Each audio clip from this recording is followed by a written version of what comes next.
El ser humano y los seres vivos en general estamos sujetos a un ciclo continuo de vida y muerte. Nacemos, crecemos, nos reproducimos y morimos. Nuestra existencia es, en principio, algo efímero, pero ¿es realmente así?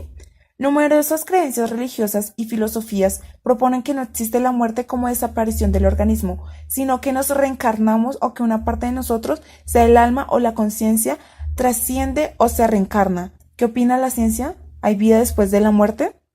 El concepto de muerte. En general, en la cultura occidental y desde un punto de vista científico, se concibe la muerte como el fin de la vida.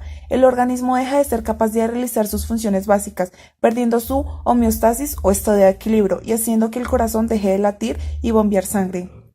Dejemos de respirar y el cerebro deje de funcionar y registrar actividad eléctrica. En ese sentido, hay que tener en cuenta que se considera que la auténtica muerte es la cerebral, es decir, la que supone que el cerebro cese su actividad, ya que otras funciones pueden ser retomadas artificialmente. Pero dicha muerte no es un momento súbito, sino un proceso más o menos prolongado en que el organismo se va apagando.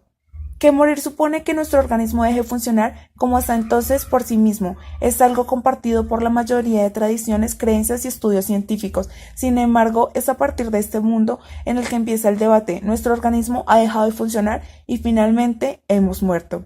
¿Qué supone eso? ¿No hay vuelta atrás? ¿Pasa algo después? Hay una hipótesis científica sobre la vida tras la muerte. Antes de empezar a comentar y debatir respecto a si existe o no vida después de la muerte, cabe tener en cuenta que aunque parezca algo universal, la muerte puede ser entendida desde diferentes puntos de vista. Por ejemplo, en el caso de que existiera vida posteriormente a ella, dejaría de ser algo definitivo y finalista, para pasar a ser una especie de lidiar hacia la siguiente fase de la existencia. En caso contrario, estaríamos hablando del final del ser, de la existencia y de la progresiva descomposición de lo que una vez fuimos. Dicho esto, veamos algunas de las diferentes hipótesis y teorías basadas en argumentos, si bien en muchos casos son considerados sagaces por parte de la comunidad científica respecto a la existencia de una posible vida después de la muerte. Hay una hipótesis que se basa del biocentrismo, hipótesis cuántica.